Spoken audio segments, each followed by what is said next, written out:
Itu kan perumpamaan, ya, jangan terlalu ketat, jangan terlalu longgar. Kalau longgar kan turun dia bentuknya. Kalau terlalu ketat, nanti aliran darah ke mamainya sedikit, terus menyebabkan nyeri. Kita pun bernafas kan tidak lepas, paru-paru kita kan tidak mengembang secara sempurna. Temannya mencontohkan, kita masih bisa memasukkan minimal 2 jari tadi, tanda longgarnya gitu.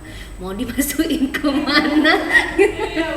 Ya, ya paling tidak dites untuk kedua sisi, paling tidak masih ada area yang ruang minimal untuk 2 jari. Kalau 2 jari ini maksudnya kan 2 senti kan 1 jari ini kan 1 senti, nah, 2 atau 3 senti misalnya, itu tidak terlalu longgar, tidak terlalu ketat, itu maksudnya. Kalau terlalu ketat itu kan menyebabkan nyeri, ya, nyeri punggung, nyeri dada, terus kita tidak bisa bernafas dalam gitu. Ya, kalau tidur lebih baik tidak pakai piano. Karena biarkan dia untuk bukan berkembang. Karena seharian itu kan tertekan dengan pemasangan bra tadi. Nah, biar sirkulasi darahnya lancar, kita lega untuk bernafas. Jadi kalau tidur tuh kalau bisa longgar. Kalau yang kita pakai ketat saat tidur, takutnya nanti kita bisa menyebabkan paru-paru kita tidak mengembang sempurna. Jadi kesannya seperti nyeri dada atau kayak dangkal pernafasan kita. Jadi sangat dianjurkan tidak terlalu ketat, tidak terlalu longgar. Pada saat kita ada waktunya dikasih leluasa dia untuk aliran darahnya lancar. Ya, itu kayaknya hanya perumpamaan. Kasihan dong temannya posisinya yang mana gitu. Mama itu kan ada 2 tempat. Nah, bagian mama itu hanya asumsi. Kita sisakan ruang 2 cm, 2 atau 3 cm, ya. Jadi kemudian jenisnya, kainnya, karena kita di daerah tropis tidak dianjurkan yang jenis kayak korset, kayak bahan-bahan korset itu kan panas. Nah, lebih baik katun menyerap keringat. Karena lipatan-lipatan yang ada di sana itu kan lembab, keringat diam di sana. Itu resiko ada iritasi, nanti datang jamur. Nah, jadi sering nanti ada kemerahan awalnya, nanti menghitam. Kalau jamur datang, nanti datang kayak kadas, kurap gitu ya. Jadi itu harus dihindarkan. Kadang kan sama penanganannya dengan lipatan paha. Ya, arus udaranya lancar di daerah itu supaya terhindar dari penyakit kulit, ya, iritasi. Kan nggak nyaman juga. Oke? Ya. Kan kalau pakai BH kawat kan nggak dua yang buat, tapi kenapa masih banyak orang yang buat? Itu fungsi kawatnya punya aku. Biar nyangga gitu. Nggak. Ada di sana kawat. Ada yang model dia supaya dia terbentuk dan menyangga. Itu kalau kan tidak dianjurkan kan, karena sifatnya bisa keringat, iritasi. Nah, kena BH-nya. Kemudian kalau kita kan tak ada jaminan itu metalnya yang tahan air, ya. Kalau dia berkarat kita nggak tahu penyakit lain jadinya kan. Jadi lebih baik yang memang bahannya kain, memang menyangga, tidak terlalu ketat, tidak terlalu longgar. Bahannya pokoknya yang nyaman. Kan ada tuh bahannya panas, nggak cocok kecuali cuaca kita itu salju. Nggak masalah. Kalau kita kan perlu bahan-bahan yang menyerap keringat, ya. Oke, silakan lanjutkan. Udah ada yang mau jawab belum? Selanjutnya saya akan menjawab pertanyaan dari Adi. Olahraga seperti apa yang dapat meningkatkan suplai darah? Contohnya olahraga push up,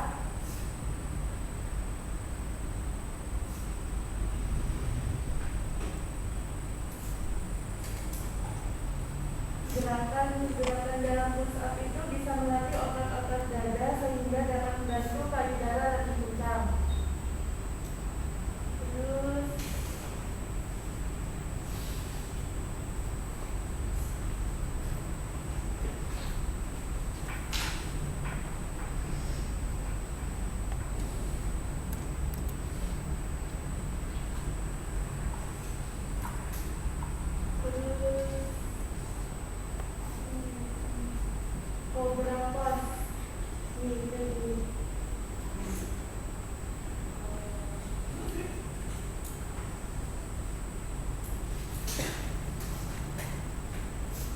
Harapannya kan dengan posisi tersebut, posisinya kan di bawah, tentu dia di bawah jantung. Jadi aliran darah ke sana mencukupi gitu. Jadi kalau aliran darah ke sana mencukupi, jadi dia lebih kencang. Ya, kan sering kita posisinya begini. Kalau dengan posisi dia di bawah kan aliran darah lancar ke area itu, karena darah itu sifatnya cair, mencari tempat yang terendah. Jadi kalau posisi itu kan payudara berada di bawah dari jantung, jadi lancar dia ke area itu. Ya, boleh nanti dicoba. Ada gerakan medifit dan superman, bentuknya seperti ini caranya.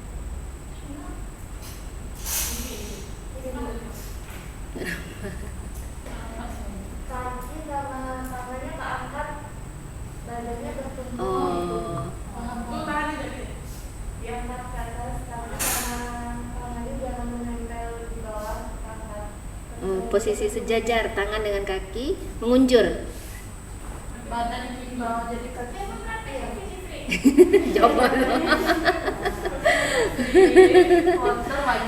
Itu bagus. Itu kalau Ananda nanti turun edukasi ke masyarakat. Edukasi salah satunya ini berbagai posisi yang bagus untuk mengencangkan mamai. Kenceng gak kendor. Posisinya ya kalau masih gadis itu kan pada kenceng semua. Kalau udah melahirkan dia kan agak turun. Nah, turun dari posisinya gitu. Itu kan makanya banyak orang yang tidak mau menyusui karena takut. Nah, padahal dengan menyusui selama 2 tahun itu menghindarkan kita kanker payudara. Jika awet muda. Iya, betul-betul. Menikah dulu, menikah. Ya, silakan.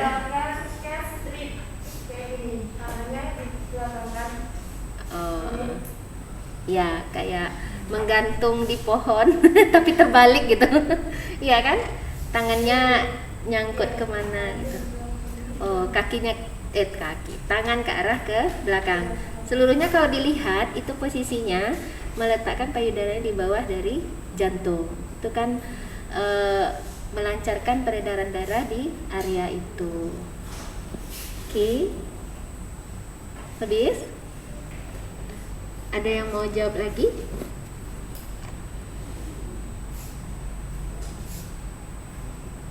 Belum.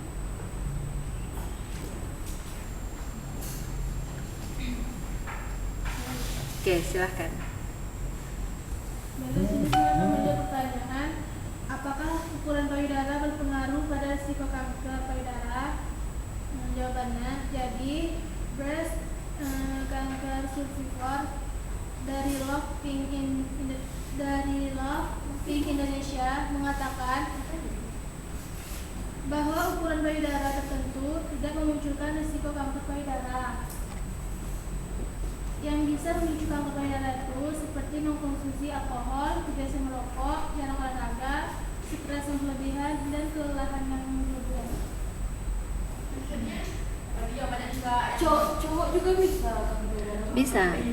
Jadi mitos ya yang mengatakan semakin besar mamai risiko kanker akan lebih besar terjadi, itu tidak, kanker payudara itu tidak ada hubungannya ya. Kan orang bilang besar kali nanti resiko, kecuali besarnya karena implan ya. Kan memasukkan silikon, nah itu beresiko untuk kanker karena dia memasukkan sesuatu benda asing ke dalam mamai. Nah itu kan salah satu pencetus untuk kanker ya. Kemudian sebenarnya kanker untuk seluruh tubuh kita itu tidak diketahui penyebabnya. Ya, tidak diketahui penyebabnya. Setiap kita punya bakat untuk mengalami itu. Jadi sel kanker itu setiap tubuh diperkirakan itu ada. Tinggal faktor pencetusnya saja. Sel-sel karsinogen, sel-sel yang berbakat untuk menjadi sel-sel kanker. Jadi dia bisa dicetuskan beberapa faktor tadi ya, polusi, asap rokok, racun, apalagi infeksi, alkohol, penyedap, pengawet, pewarna, itu kan radiasi elektronik yang ada di sekitar kita, itu adalah faktor pencetus. Tinggal bakat sel kankernya di mana. Nah, misalnya di payudara. Tadi temannya salah satu pencetusnya apa tadi? Selain rokok, walaupun dia bukan perokok pasif itu bisa mencetuskan untuk kanker payudara. Obat apa tadi nak? Maaf. Salah satu yang lain apa saja tadi? Jarang berolahraga. Oke. Stres dan kelelahan. Stres, kelelahan. Ada tadi Ibu dengar salah ya? Alkohol, obat yang jenis apa? Minum Hormon. Ada tadi? Nah, beberapa kanker di sistem reproduksi kita tuh ada salah satu dicetuskan dengan ketidakseimbangan hormon. Nah, hormon itu kan ada di dalam tubuh kita. Tubuh ini mampu menghasilkan hormon. Jadi ada beberapa tindakan yang memasukkan hormon, bisa itu terapi, bisa itu dari kontrasepsi, ya, seperti pil KB. Nah, itu kan memasukkan hormon. Hormon itu ada di tubuh kita, dengan kita konsumsi itu menambah jumlah hormon yang ada di dalam tubuh kita. Nah, itu menurut penelitian salah satu faktor pencetus untuk terjadinya karsinoma atau kanker, ya. Karena beberapa laporan, tapi menarik juga untuk Anda teliti, beberapa kasus kanker kan lumayan besar. Boleh ditanyakan riwayat kontrasepsi yang digunakan. Apakah kontrasepsi yang dia gunakan itu kontrasepsi hormon atau tidak? Jadi ada beberapa hormon yang bisa memicu karsinoma di dalam tubuh kita, ya. Salah satunya karsinoma pada mammalia. Jadi ada poin-poin, kalau bingung untuk melaksanakan kegiatan hima, bisa jadikan ini sebagai edukasi, ya. Tapi Bu, Pak, kalau laki-laki jarang Bu yang terkena aktivasi kanker payudara, kita jarang dengar gitu Bu. Iya. Itu pada wanita. Ya, laki-laki tetap ada walaupun persentasenya lebih kecil, karena dari selnya saja berbeda kan. Kita dari strukturnya saja berbeda. Laki-laki itu dia tidak mengalami pembesaran payudara karena hormon estrogen, progesteron, hormon kewanitaannya tidak terlalu banyak diproduksi oleh tubuhnya. Kalau orang yang gemuk Bu, Kak, itu bisa besar Bu kira-kira. itu bukan mamai, tapi lapisan lemak. Kalau dilihat struktur payudara kan ada areolanya, kemudian ada ductus cikal bakal laktasinya, ya. Nah, pada laki-laki itu tidak ada, yang ada hanya seperti lapisan lemak, lapisan kulit, walaupun ada puting dan areola. Nah, pada laki-laki kan hormon kelamin yang dihasilkan kan testosteron. Nah, untuk memberikan ciri khas bahwa dia laki-laki, maskulin, ya. Laki-laki itu ada jakun, ada kumis, ada jenggot, ada jambang, dadanya bidang melebar, pinggulnya mengecil. Nah, itu dipengaruhi oleh hormon yang dihasilkan di testis, ya, testosteron. Nah, sehingga laki-laki itu ditekan tidak ada mengalami pertumbuhan payudara. Namun di sini sekarang karena resiko untuk kanker payudara tetap ada pada laki-laki, ya, cuma angkanya lebih kecil karena dari strukturnya berbeda. Sel-sel yang berisiko untuk kanker itu lebih sedikit kan, dari bentuknya aja sudah berbeda. Nah, namun pada tubuh laki-laki tetap ada hormon yang dihasilkannya mirip dengan hormon perempuan. Hormon perempuan itu kan estrogen, progesteron, dihasilkan oleh sel indung telur atau ovarium. Nah, di mana dia dihasilkan? Ada kelenjar di atas ginjal, namanya suprarenal, ya, kayak piramid dia di atas ginjal.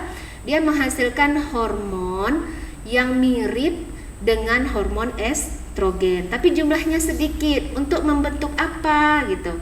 untuk membentuk emosional. Jadi laki-laki itu ada rasa kasih sayang, ya, ada sedikit kadang feminimnya, ya. Kalau dia diproduksi berlebihan, hormon di kelenjar ini, itulah yang menyebabkan kelainan pada laki-laki yang mirip wanita. Jadi tidak menutup kemungkinan ada laki-laki yang kemayu. Nah, bisa itu dipengaruhi oleh hormon itu dan pola asuh yang salah. Ya, dia lebih diasuh, diarahkan seperti perempuan, atau dari kehamilan ibunya selalu berpikiran anak gadis. Kemudian dalam mengasuh dia diperlakukan seperti anak perempuan. Jadi terbentuk perilakunya, ditambah lagi di dalam tubuh laki-laki itu ada hormon yang mirip hormon wanita, ya. Nah, akhirnya dipupuk, hormon itu lebih banyak dihasilkan. Nah, itu yang menyebabkan dia mengalami kelainan. Nah, jadi tidak menutup kemungkinan karsinoma mamae juga bisa terjadi pada laki-laki, tapi jumlahnya lebih sedikit karena sel-sel yang kemungkinan untuk kanker itu lebih sedikit. Ukurannya kan datar saja. Cuma kalau kita lihat kok membesar pada yang obes itu jaringan lemaknya. Struktur payudara laki-laki tidak sama dengan struktur payudara pada perempuan. Tidak ada cikal bakal laktasi, itu tidak ada, ya. Bu, kalau macam Cinta Luna itu kan dia menjadi perempuan kan setelah dia besar, tapi bukan dideteksi itu nggak sih? Itu kelainan juga. Kelainan kita tidak tahu. Seharusnya itu dideteksi dini oleh orang tua. Kalau anak laki-laki yang mengarah ke perempuan itu dia harus diasuh, didik dia sebagai laki-laki, ya. Kemudian kenapa dia bisa punya itu hormon? Dia suntikkan hormon wanita, jadi lebih aktif di dalam tubuhnya untuk membentuk tubuhnya seperti wanita. Berbeda dengan kasus istrinya Aming. Nah, itu hormon laki-laki yang disuntikkan ke tubuhnya sehingga dia ciri khas laki-laki yang muncul, suaranya berat, mamainya mengecil. Jadi hormon tersebut mempengaruhi bentuk dari tubuh kita. Yang Lucinta Luna itu kan asli laki-laki. Cuma dia ada kecenderungan ke sana. Bisa kalau orang tuanya sudah memperlakukan dia dengan baik sebagai laki-laki, mungkin lingkungan. Mungkin dia merasa itu kan termasuk gangguan psikologis. Laki-laki berperilaku sebagai wanita itu termasuk gangguan psikologis atau kejiwaan. Ya. Iya, gangguan psikologis itu. Seharusnya dia tahu, dia gagal mencari identitas dirinya. Seharusnya kita kan berhasil menuju masa pubertas, kita tahu identitas kita sebagai perempuan, identitas kita sebagai laki-laki. Nah, seharusnya kalau perempuan berperilaku seperti perempuan, laki-laki berperilaku sebagai laki-laki. Nah, tergantung lingkungan, orang tua, orang sekitar, agama satu. Ya kan, dalam agama kan tidak boleh perempuan menyerupai laki-laki, laki-laki tidak boleh menyerupai perempuan, haram kan. Nah, kalau ya banyak faktor yang mempengaruhinya. Mungkin dia percaya diri dengan identitas itu, kemudian dia merasa dihargai dengan identitas itu gitu. Padahal itu bagian dari gangguan psikologis. Itu di kondisi tidak normal, dia butuh dokter, psikolog, psikiater, ya kan? Tapi itulah kita miris dengan masyarakat kita yang memberikan ruang untuk itu, ya kan? Dijadikan itu sebagai entertain, dijadikan itu sebagai suatu hiburan. Padahal itu salah, gitu kan? Padahal itu salah. Itu juga membuka jalur untuk menyuburkan LGBT di Indonesia, kan? Dikasih jalan. Ada upaya-upaya. Itu kembali lagi budaya Sodom. Ingat, suku Sodom, rakyat Sodom yang masa Nabi Lut yang dimusnahkan dengan hujan batu. Nah, itu na'udzubillah min zalik. Kalau itu marak di Indonesia, tidak menutup kemungkinan bencana itu akan ada di Indonesia. Jadi seharusnya kita masyarakat tidak memberikan ruang untuk orang-orang yang seperti itu dan harus menganggap bahwa mereka butuh bantuan untuk merubah dirinya ke identitas yang awal. Jadi bukan malah diberikan tepuk tangan, bukan malah diapresiasi, bukan malah diberikan reward, diberikan ruang di publik. Nah, itu suatu hal yang salah. Apapun judulnya, ini seni, harus dia nggak bisa. Itu hanya memperhalus, membuka jalan untuk LGBT. Kata Zainuddin apa L itu? LGBT itu kan bencana isinya. Longsor. B-nya apa? Banjir. LG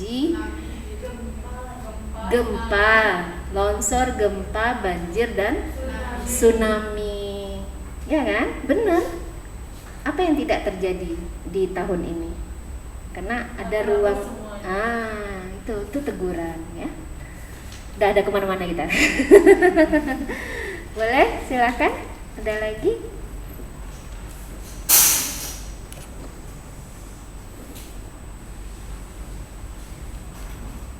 Ada yang jawab lagi belum? Selanjutnya saya menjawab pertanyaan dari Rani. Oke, silakan. Cara mengatasi payudara yang kendor. Caranya melakukan push up untuk mengencangkan payudara yang kendor. Lakukan yoga untuk mengencangkan payudara. Gunakan bra yang ketat. Lakukan pijatan untuk mengencangkan payudara yang kendor. Mengonsumsi susu, keju, yogurt.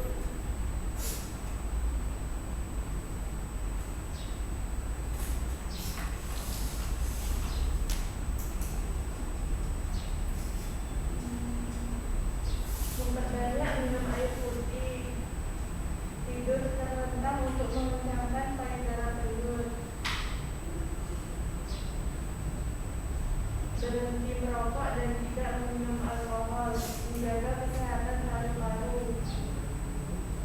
Itu Bu. Oke. Apakah masih bisa dikencangkan lagi? Bisa. Bisa. Nah, satu tadi menarik disampaikan oleh temannya. Melakukan pijatan ya, tapi jangan dipijat orang lain, pijat sendiri saja. Salah satu yang harus Anda pahami. Pijatnya gimana? Nah, Anda pernah dengar kata sadari? Periksa payudara sendiri, itu kan massage. Nah, jadi massage itu bukan dibayangkan di massage gimana, tidak. Kita memberikan sentuhan, tekanan pada payudara itu melancarkan peredaran darah. Terus Anda harus pahami salah satu pemeriksaan fisik di mamae adalah sadari, periksa payudara sendiri dengan rutin pada saat mandi. Nah, periksa.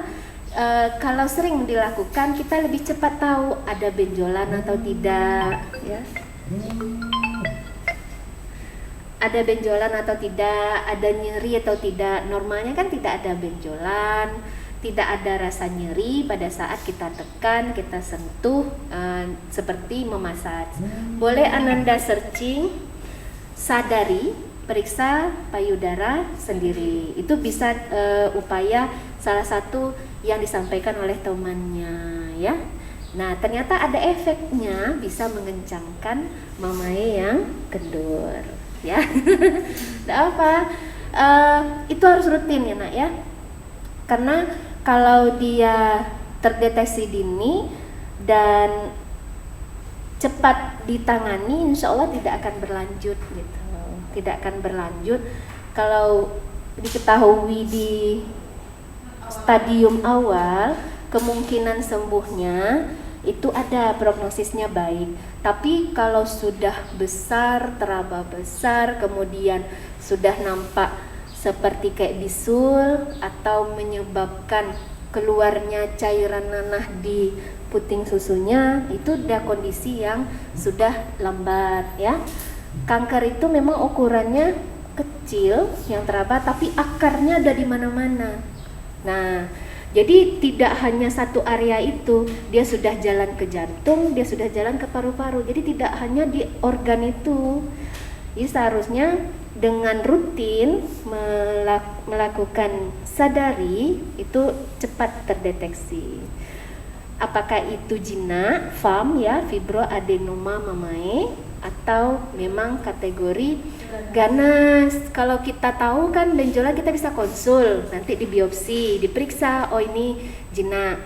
Dan jangan langsung khawatir ya, karena biasanya kalau kita akan menstruasi itu kan agak keras, menegang, nyeri, dan akan teraba benjolan. Nah itu jangan langsung Anda katakan, ini kayaknya tumor ini. Tidak, kalau dia fase menstruasinya sudah berakhir dia akan hilang. Nah, yang harus kita curigai kalau benjolan yang kita raba itu tidak menghilang setelah fase menstruasi. Jadi kalau fase menstruasi itu dipengaruhi oleh hormon, yang pada fase menstruasi itu kan hormon kita tidak stabil, sedang dalam puncak-puncaknya, ya, puncak kesuburan. Itu mempengaruhi kondisi mamae, ya. Jadi jangan khawatir Ibu, setelah saya lakukan sadari kayaknya ada benjolan Bu, nangis-nangis. Jangan. Salah satu pencetusnya adalah faktor stres kata temannya. Nggak boleh stres ya, relax ya. Jadi santai, kita tunggu fase menstruasinya berakhir, diperiksa lagi. Kalau tetap ada, menetap, berarti Anda butuh untuk konsul ya, dideteksi. Ya mudah-mudahan tidak terjadi apa-apa. Kemudian pembesaran itu tidak hanya sel beresiko untuk tumor jinak atau tumor ganas. Ada kelenjar getah bening di area itu. Nah, seperti yang dipaparkan oleh temannya. Di seluruh lingkaran itu ada kelenjar getah bening yang akan membesar bereaksi apabila ada infeksi di tubuh kita. Misal kita ada luka di tangan yang akan terbentuk benjolan di aksila, ya, atau ibu menyusui, lecet puting susunya, kemudian iritasi dan infeksi misalnya. Jadi kelenjar getah bening di sana akan bereaksi dengan membesar gitu. Kalau infeksinya sudah berakhir, seharusnya kelenjar getah bening ini akan kembali ke ukuran semula, tidak teraba. Seharusnya seluruh kelenjar getah bening yang ada di dalam tubuh kita itu tidak teraba. Jadi dalam tubuh kita ini nggak ada teraba bulat-bulat, nodul, itu seharusnya tidak teraba. Datar aja semuanya. Ya, tidak ada teraba benjolan di tubuh kita. Oke, lanjut.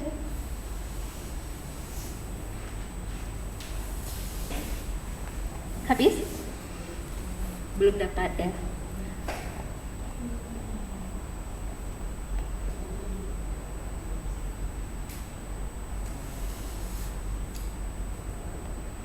Baik, di sini saya akan menjawab pertanyaan dari Ibu Puan Maharani yang soalnya apa fungsi aerola yang memiliki nikotin. Fungsinya yaitu untuk melumasi kulit payudara serta melindungi puting dan kulit dari lecet saat menyusui.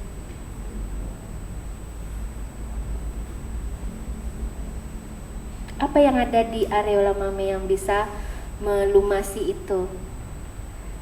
Areola mame itu yang tahu yang mana nak? Lingkar hitam kan?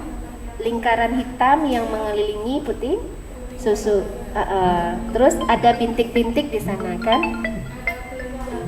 Kelenjar apa yang di sana? Kelenjar apa yang ada di sana? Berarti yang kalau dilihat baik-baik, lingkaran hitam dekat puting susu itu kan ada kayak bintik-bintik, itu merupakan kelenjar. Kelenjar apa? Fungsinya melumasi. Berarti kalau melumasi dia memproduksi sesuatu. Kelenjar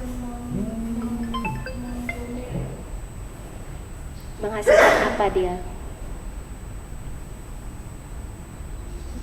Apa yang dihasilkannya sehingga dia bisa melindungi puting susu tidak lecet? menghasilkan minyak alami. Oh, itu dia. Sampai-sampai. Minyak alami sehingga dapat melumasi dan menyebabkan puting susu serta Apa namanya? Obat puting susu itu tumbuh karena kelenjar itu. Apa itu? Apa namanya? Montgomery.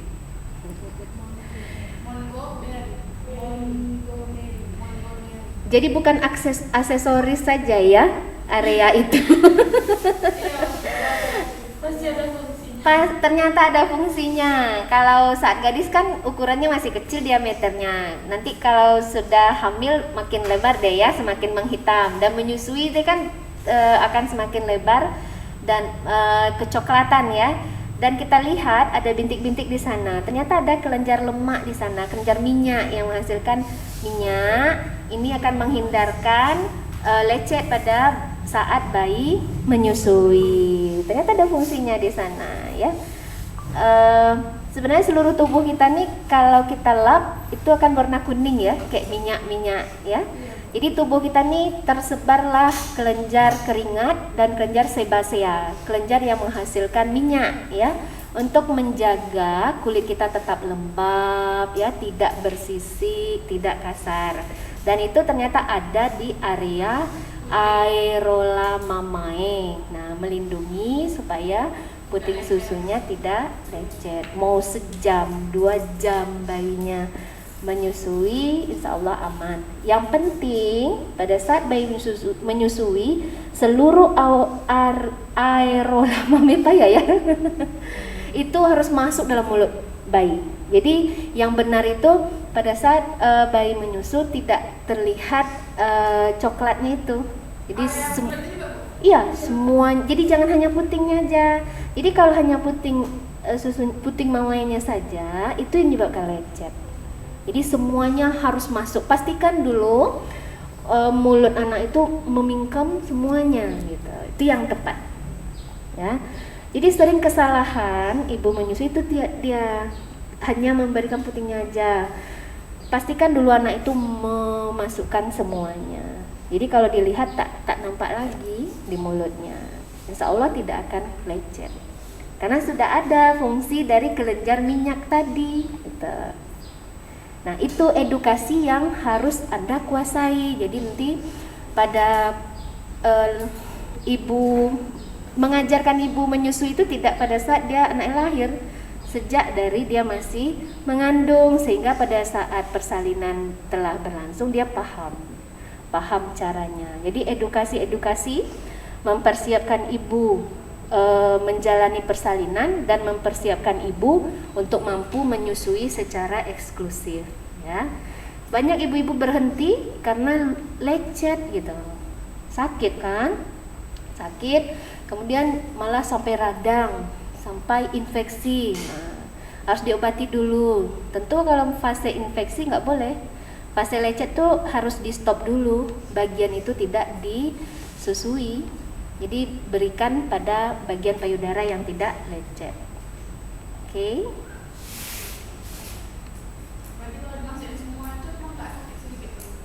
Iya nggak sakit. Menyusui itu menyenangkan nah. Karena kalau dia susui, ASI yang sudah terkumpul, payudara yang membengkak itu akan kempes, nyeri akan hilang gitu. Semakin dia tidak disusui, nanti dia membengkak, menimbulkan rasa nyeri. Tapi kemarin kan kita sudah bahas juga, misal ada keterlambatan, ibunya harus bekerja, terlambat untuk datang ke bayi, jangan sedang menegangnya itu langsung disusui, tidak. Bersihkan dulu, pompa dulu, atau diperas sedikit dulu supaya bayinya tidak tersedak. Nah, pertama keluar tuh kan kayak muncrat dia. Nah, itu tersedak, bayi kesel. Jadi akhirnya dia menolak untuk menyusui, nggak enak, nyusunya tersedak gitu ya. Mendingan bagian yang memancar itu dikeluarin dulu, tapi jangan dibuang ya. Jangan dibuang, ditampung saja untuk stok. Nanti pada saat pengalirannya tidak terlalu deras baru disusuin. Paling tidak kan ibu dari luar mamainya sudah dalam kondisi bersih. Jadi mandi dulu, dikompres dulu misalnya, diperas sedikit supaya bayi tidak tersedak. Insya Allah nanti menyusuinya sukses ya. Saya sukses menyusui itu anak kedua, anak pertama gagal. Karena harus ngajar, harus kuliah ya, jadi double. Jadi banyak ibu-ibu itu menyesal dengan anak pertamanya. Karena anak pertama itu di situ kita sekolah. Sekolah menjadi seorang ibu. Ada?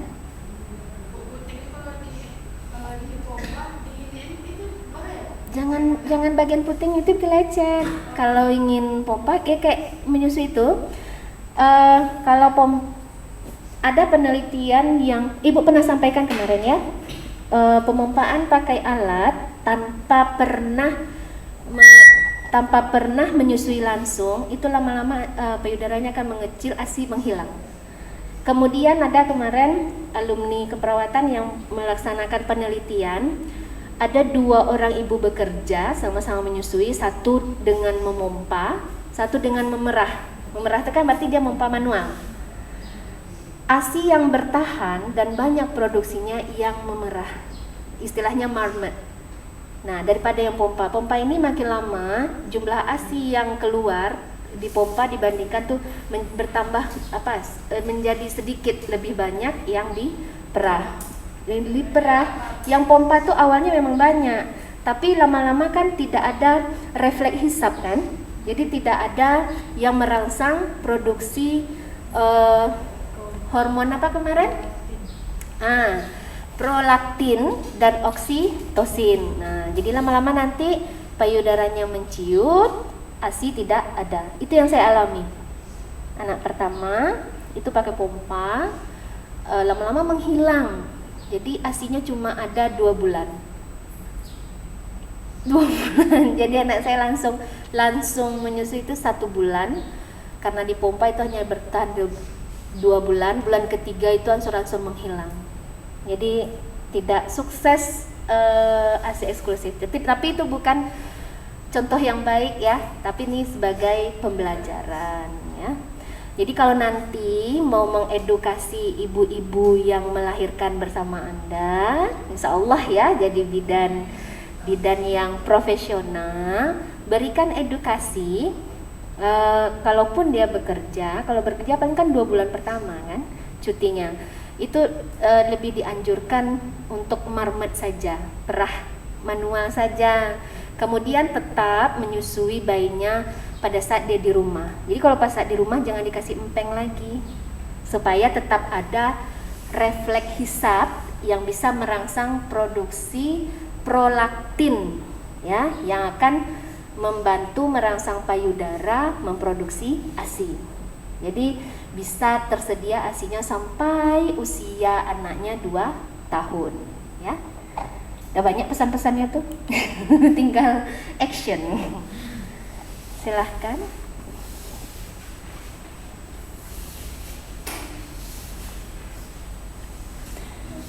Nah, ini nampak ya, ini adalah kelenjar getah bening yang ada di seluruh tubuh kita, mulai dari belakang telinga ya.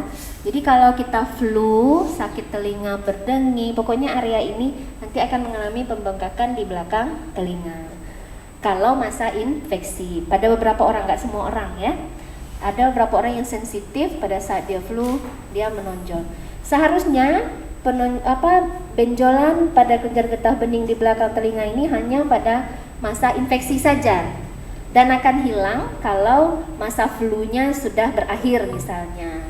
Tapi kalau dia menetap saat ini dia tidak sedang flu, tidak mengalami infeksi apa-apa, telinganya baik-baik saja, ternyata ada benjolan di belakang telinga ya, itu harus diperiksa. Kadang diambil cairannya, itu positif TBC ya, jadi TB kelenjar getah bening. Jadi TBC itu tidak hanya dalam bentuk demam, batuk 100 hari, batuk berdarah, tidak. Salah satunya adalah keluhan adanya benjolan kelenjar getah bening di belakang telinga. Di belakang telinga ini kan ada tulang. Nah, di bawah tulang itu adalah kelenjar getah bening ya. Ibu saya meninggal. Pembesaran kelenjar getah bening Di belakang telinga. ada pernah diperiksa. Dia nggak sadar ada itu ya Bu. Itu tengoklah besar kayak gitu, baru dia sakit pada beberapa hari juga.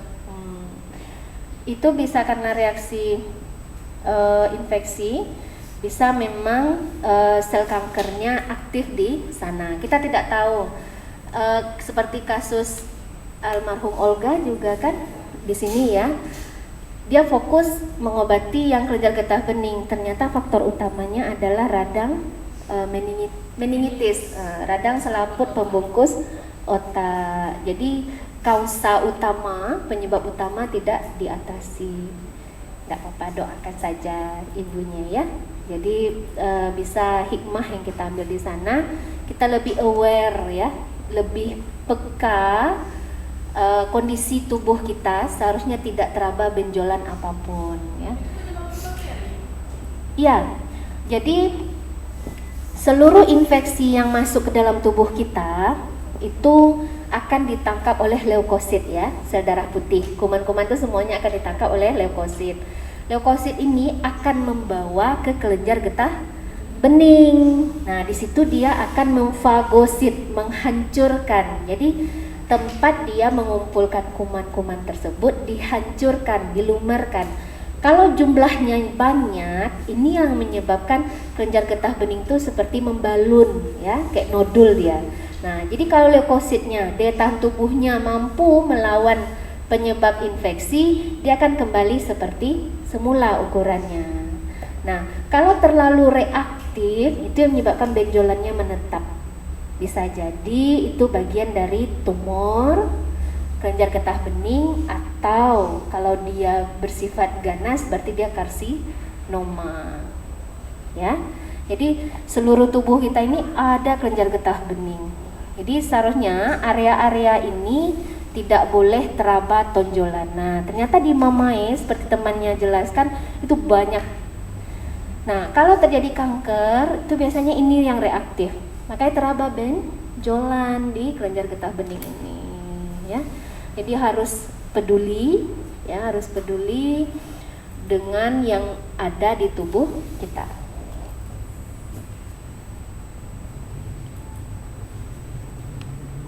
Mau jawab boleh?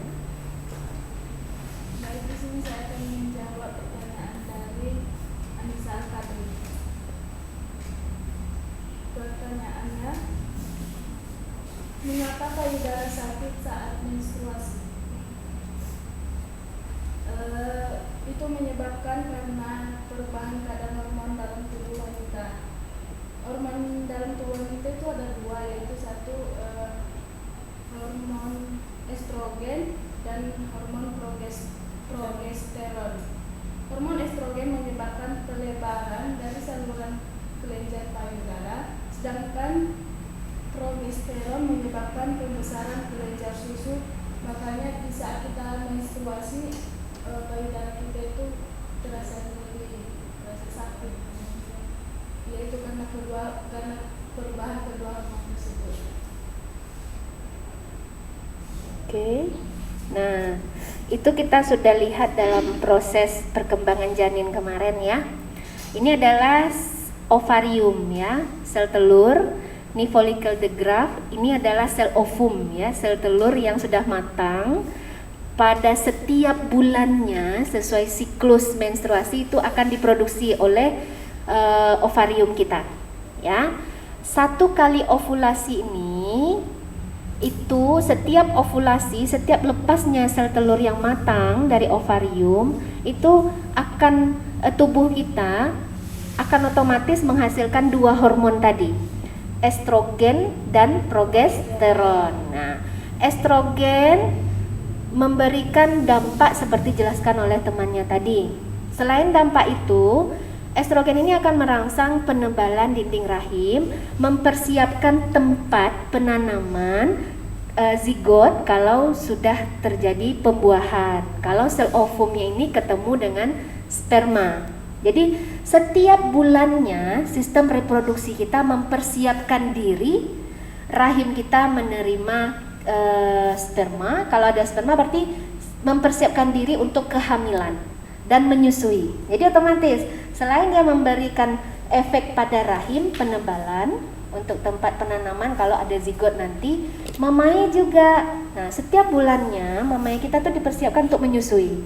Kalau terjadi kehamilan dah ready nih. Nah, estrogen dan progesteron menyebabkan pembengkakan, pelebaran duktus-duktus susunya ya, persiapan untuk ASI. Kalaupun nanti tidak ada sperma yang masuk, berarti fertilisasi tidak terjadi, pembuahan tidak terjadi, kehamilan tidak terjadi, dia akan terus melakukan itu. Jadi penebalan dinding rahim karena estrogen tadi akan luruh menjadi darah menstruasi. Mamai yang sudah ready tadi itu akan kembali ke ukuran semula. Kalau menstruasinya sudah berhenti, penegangan tadi tidak ada lagi. Nah, jadi normal tanda-tanda mau menstruasi itu nyeri-nyeri pada payudara. Itu yang menimbulkan ketidaknyamanan. Maka kata orang, lagi M ya. Kok moody? Nah, moody itu enggak, mood itu atau perubahan emosi itu karena ketidaknyamanan yang terjadi di tubuh kita ya, karena hormon kita sedang aktif-aktifnya. Dengan proses ovulasi ini estrogen kita dihasilkan puncak-puncaknya, progesteron dihasilkan puncak-puncaknya. Efeknya nyeri, kemudian perut kayak nyeri-nyeri, mules-mules, nggak nyaman, badan meriang-meriang gitu. Sama dengan orang sakit gigi, satu pencetus saja udah cari lawan gitu ya. Kayak lagi M gitu ya. PMS ya, premenstrual syndrome ya. Jadi gejala-gejala yang kita rasakan karena mau menstruasi itu normal. Itu juga yang dirasakan oleh ibu-ibu yang hamil ya. Jadi ibu hamil itu sensitif, suka tersinggung, suka marah, sensi banget. Nah, kenapa? Tubuhnya lagi nggak nyaman karena perubahan produksi hormon tadi.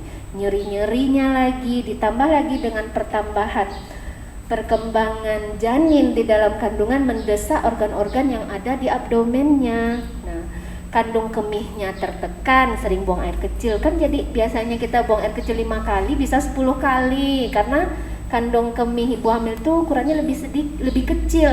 Jadi muatnya sedikit. Jadi yang menyebabkan dia berulang-ulang ke kamar mandi. Kemudian rektumnya tertekan juga. Ini yang menyebabkan dia susah untuk buang air besar. Nah, lambungnya terdorong, ususnya terdorong. Itu menimbulkan ketidaknyamanan. Jadi harus dipahami, ibu hamil, perempuan yang mau menstruasi itu akan mengalami ketidakstabilan emosi, ya. Dan juga tidak boleh dijadikan sebagai alasan nggak mau ngapa-ngapain gitu. Awas, saya lagi PMS. Enggak juga. Itu akan rutin kita alami setiap bulannya. Bersyukurlah ya, bersyukurlah bahwa sistem reproduksi kita berfungsi dengan baik ya. Ada lagi? Ya, silakan. Saya akan menjawab pertanyaan dari Putri Handayani. Apakah normal bila kadang-kadang payudara lebih besar dan lebih keras dari biasanya? Kondisi payudara membesar dan kencang itu normal karena kayak dibilang ibu tadi, perubahan ketua hormon tersebut. Jadi nggak ada solusinya karena memang payudara wanita itu membesar dan lebih keras. Ya itu untuk dapat menyusui nanti. Jadi nggak apa-apa kalau payudara lebih besar itu dan lebih keras. Ya, itu kondisinya sedang normal. Cuma supaya nggak sakit ya jangan disentuh, awas jangan disenggol gitu ya. Terus pakai pakaian yang lebih longgar, jangan pada saat lagi negang-negangnya malah pakai bra yang sempit, itu tambah menyakitkan kan. Itu hal yang normal untuk kita alami. Cuma jangan sampai keluhan itu menyebabkan terganggu aktivitas kita sehari-hari. Seharusnya kan kalau kita terima dengan baik, kita hindarkan yang menyebabkan tambah nyerinya. Nah, itu biasa kita menerima. Alihkan pikiran kita, distraksi rasa nyeri itu dengan kegiatan yang lain. Jangan fokus dengan rasa nyerinya. Sama dengan nyeri menstruasi. Itu normal karena proses peluruhan dinding rahim yang menebal ya. Nyeri itu kayak mules-mules gitu ya. Normal dirasakan, namun jangan sampai ambang nyerinya terlalu tinggi ya. Jadi dialihkan, dan tidak benar juga Ananda mengkonsumsi obat-obat anti nyeri setiap fase menstruasi. Itu tidak dibenarkan. Lebih baik blok rasa nyeri itu dengan melakukan kegiatan yang lain. Jadi lakukan kegiatan yang bisa merangsang kontraksi rahim pada fase itu sehingga peluruhannya cepat. Banjir, biasanya kalau udah banjir nggak nyeri lagi karena udah lepas gitu. Jadi yang benar itu tidak dibawa tidur. Kalau Anda bawa tidur, Anda tidurkan rahimnya. Jadi nggak berkontraksi, nggak ada yang merangsang peluruhan. Lebih baik tetap lakukan aktivitas, ya.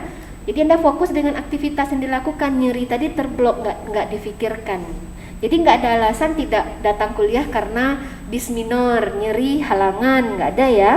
Lebih dengan Anda berjalan, tetap beraktivitas, seluruh tubuh kita bekerja, termasuk rahim berkontraksi. Jadi proses peluruhannya cepat, nyerinya akan hilang. Ya, sekali Anda minum obat anti nyeri itu akan adiksi, candu, tersugesti dalam pikiran, oh setiap halangan saya harus sedia obat anti nyeri ini, gitu. Jangan, sangat tidak dianjurkan. Lebih baik lakukan kegiatan yang lain. Kalau dulu saya suka turun naik tangga. Itu kan kalau dibawa cuci piring nanti tambah banyak piringnya kan. Turun naik tangga itu kan kegiatan kita ada aktivitas kita atau ngepel ya atau nyuci baju gitu. Bermanfaat kan daripada Anda ambil bantal guling, baring, awas jangan ganggu lagi nyeri nih. Kan nggak mungkin tiap bulan kita harus off, tidak pergi bekerja. Kalau nanti sudah jadi bekerja, nanti ruang prakteknya tutup, bidannya lagi nyeri halangan ya, nggak bisa juga. Berarti kita tidak produktif. Nyeri menstruasi, termasuk nyeri mamai pada saat menstruasi, itu seharusnya Anda bisa toleransi. Alihkan pikirannya, tidak fokus terhadap rasa nyeri.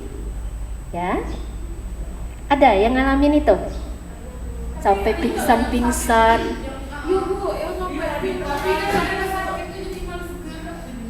Iya, aduh sakit, boom, cari bantal guling, tarik selimut, sedap. Iya, senggugui kan.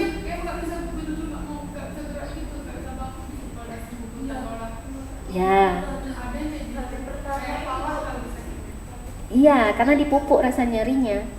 Nyeri itu kan bisa di blok.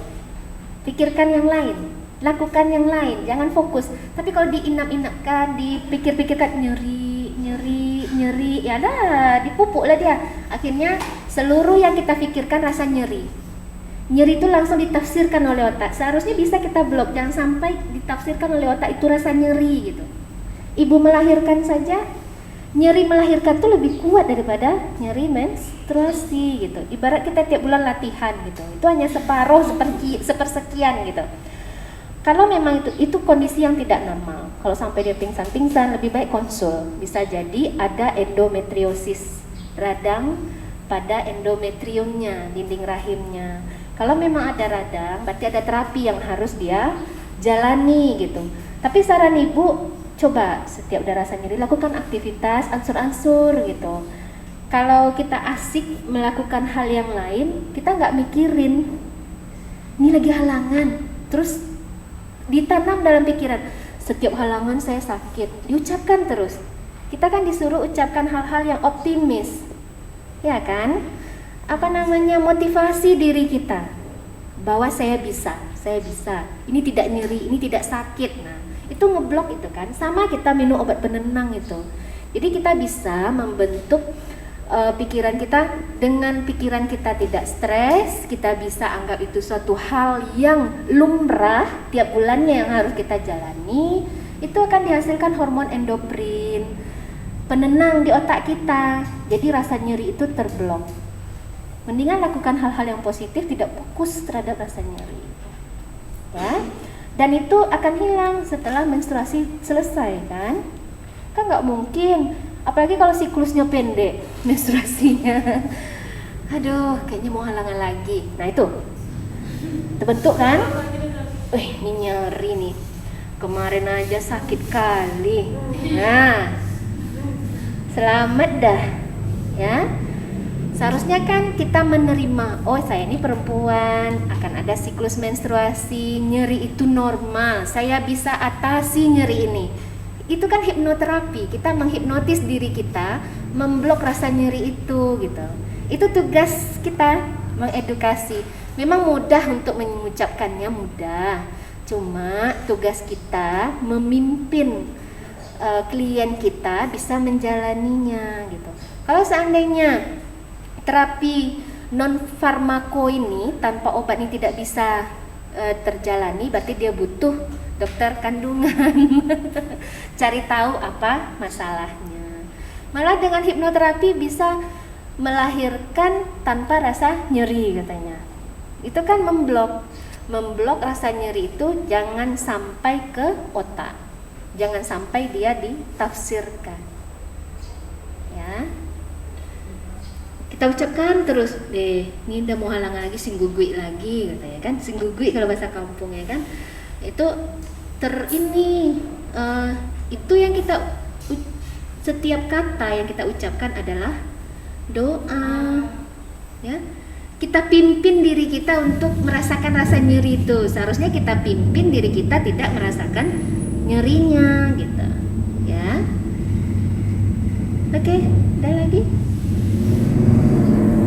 Silahkan.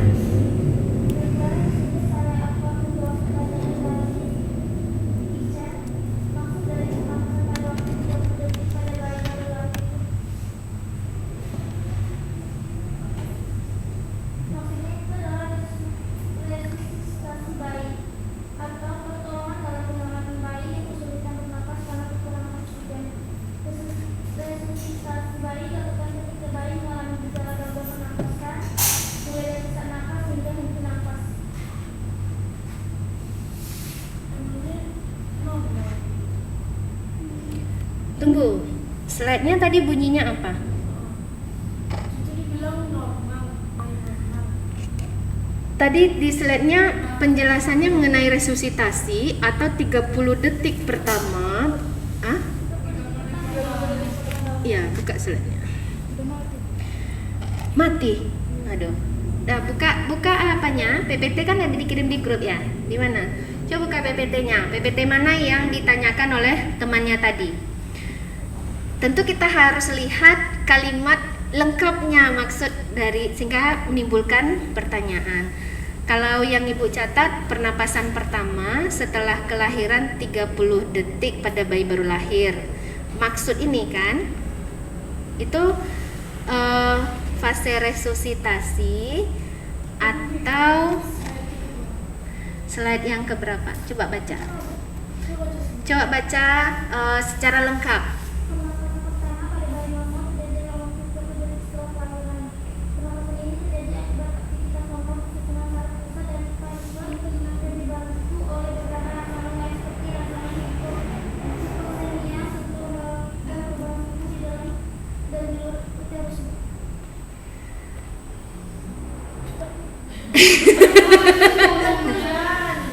Pelan-pelan, suaranya besar. Atau mau pakai mikrofon boleh? Tidak ada yang mau pakai mikrofon saya. Pernapasan pertama pada bayi normal terjadi dalam waktu 30 detik setelah kelahiran. Pernapasan ini terjadi akibat aktivitas normal susunan saraf pusat dan kaliper yang dibantu oleh beberapa rangsangan lain seperti rangsangan hipoxemia, sentuhan, dan perubahan suhu di dalam dan di luar uterus. Oke, Ibu coba bantu Ananda pahami. Bayi baru lahir harus dirangsang dia menangis keras, ya kan? Bayi baru lahir normalnya dia harus menangis. Dengan menangis itu mengupayakan paru-parunya diajarkan untuk bekerja. Kalau kemarin dia belum bernafas melalui paru-paru, dia nerimo dari ibunya melalui tali pusar. Apapun kebutuhan bayi itu dialirkan dengan tali pusar. Nah, sekarang dia keluar dari zona amannya, ya, zona aman dan nyaman. Dia dilahirkan. Nah, pada saat bayi lahir, dengan dia melewati jalan lahir, wajahnya terbuka, ya kan, lahir. Nah, dibersihkan. Nah, ini rangsangan. Perubahan suhu di dalam kandungan itu kan mengikuti suhu ibu kan, 36-37 derajat Celcius. Di luar bisa saja hanya 30 suhunya, apalagi ruangan AC 25 ya suhu kamar gitu. Nah, perubahan suhu ini mulai merangsang sistem saraf yang ada pada neonatus atau bayi baru lahir ini untuk bekerja. Nah, dia keluar dari rahim menandakan mulai diaktifkan seluruh sistem yang ada di tubuhnya. Nah, dengan rangsangan dia melewati jalan lahir, rangsangan perubahan suhu, kemudian sentuhan dari bidan atau dokter yang membantu dengan mengelap wajah bayi, membersihkannya itu kan. Nah, itu kan suatu rangsangan. Bayi akan menangis. Nah, di sini 30 detik pertama itu warning. Bayi harus menangis secara spontan. Jangan cubit. Biasanya kalau nggak nangis biasanya dadanya. Ada dokter dibalikkannya ya, dikuncang-kuncangnya, punggungnya digosok-gosok. Jadi banyak rangsangan, jangan dicubit. Emaknya 9 bulan sayang, datang kita, marah nanti ibunya. Ya paling tidak ditepuk-tepuk ya. Seharusnya dengan rangsangan suhu saja dia langsung menang, wah, gitu ya kan. Nah itu secara spontan.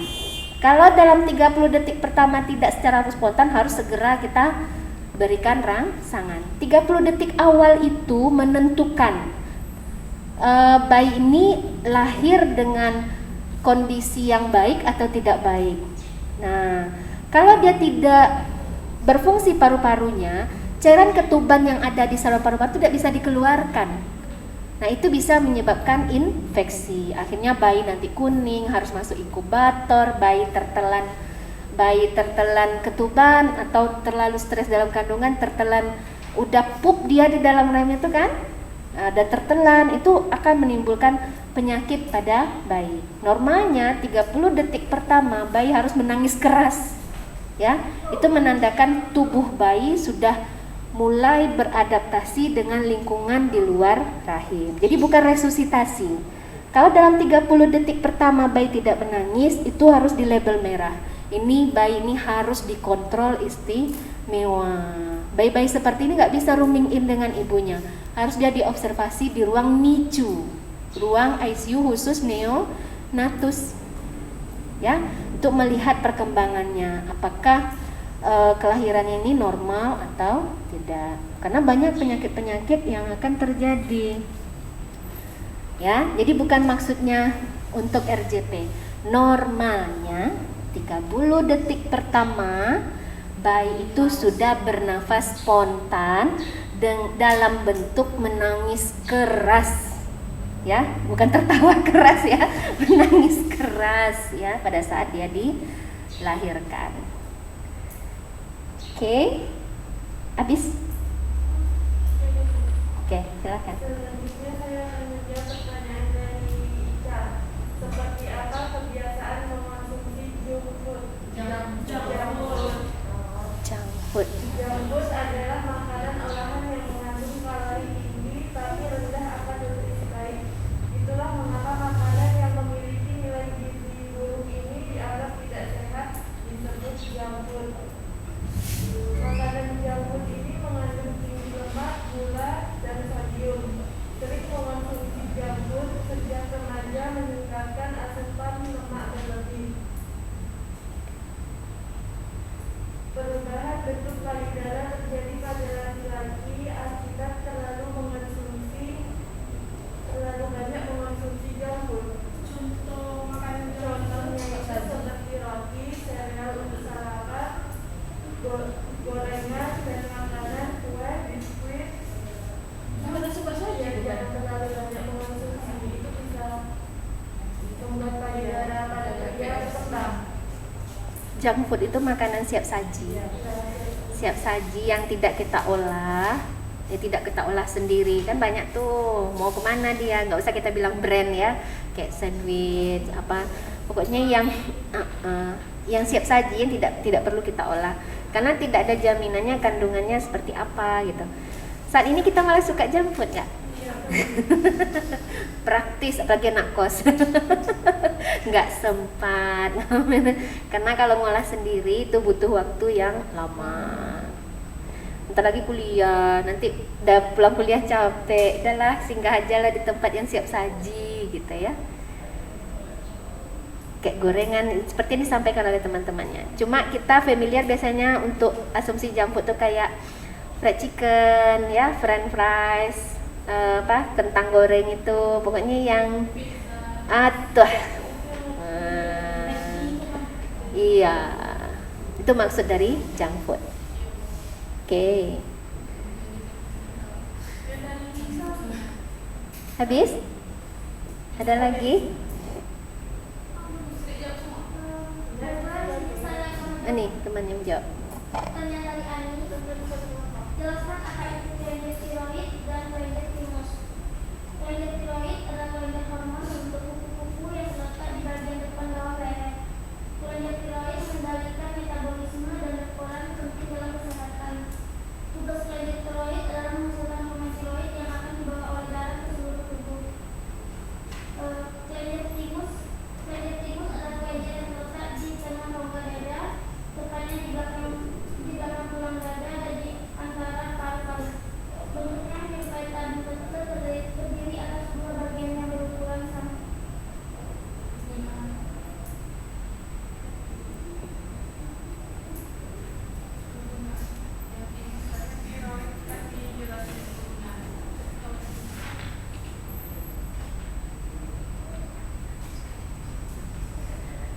Oke, kelenjar timus dan kelenjar tiroid. Nah, selain tadi ya bernafas mulai 30 detik pertama bernafas normal dalam bentuk menangis. Tidak hanya paru-paru saja yang mulai bekerja pada bayi baru lahir atau neonatus. Seluruh sistem organnya mulai bekerja. Sistem saraf termasuk sistem endokrin atau sistem hormonal. Ada dua kelenjar yang menghasilkan hormon. Di sini temannya memaparkan di slide itu kelenjar timus dan kelenjar tiroid itu juga mulai bekerja pada bayi baru lahir. Dia beradaptasi ya. Mulai dia beradaptasi, mulai dia diaktifkan, mulai dia berfungsi. Kelenjar tiroid ini adalah kelenjar gondok. Ya, letaknya di leher. Boleh Anda periksa? Ambil 3 jari, letakkan di dalam kulit ya.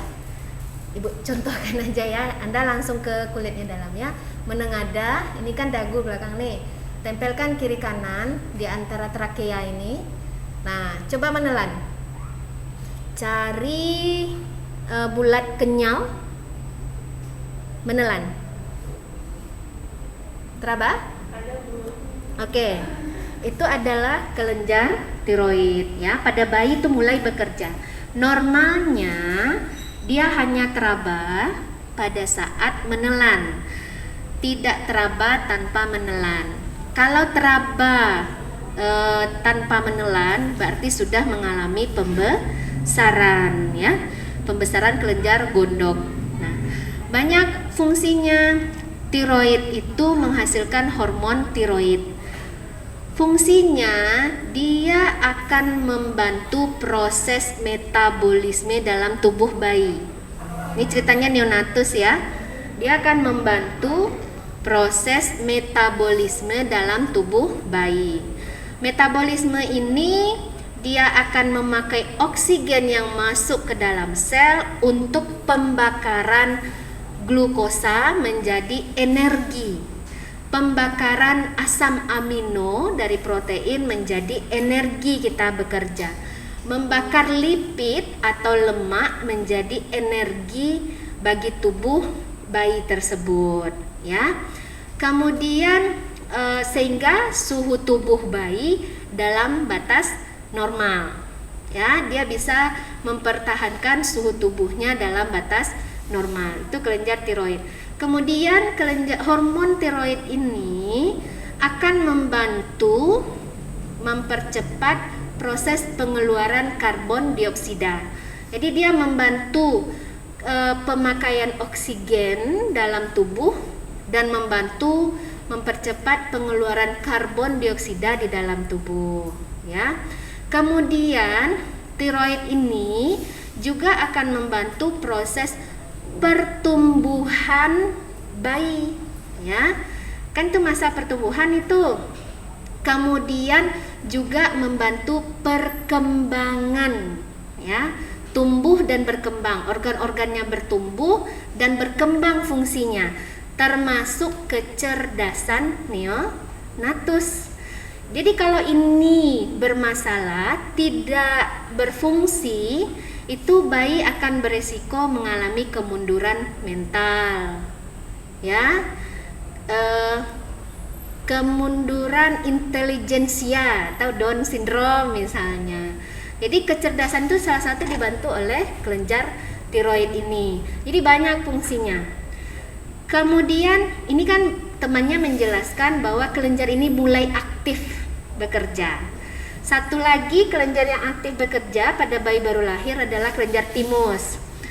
Uniknya kelenjar timus ini hanya ada pada masa pertumbuhan, pada usia pertumbuhan saja, baru lahir sampai 18 tahun. Nah, melewati masa pertumbuhan dia akan menciut dan hilang. Letaknya tadi di dada, dekat dengan paru-paru kiri dan kanan, ya. Fungsi kelenjar timus, dia membantu hormon pertumbuhan yang dihasilkan di kelenjar yang ada di otak supaya bayi ini bisa tumbuh dan berkembang sesuai usianya. Nah, itu kelenjar timus. Jadi dia membantu hormon pertumbuhan.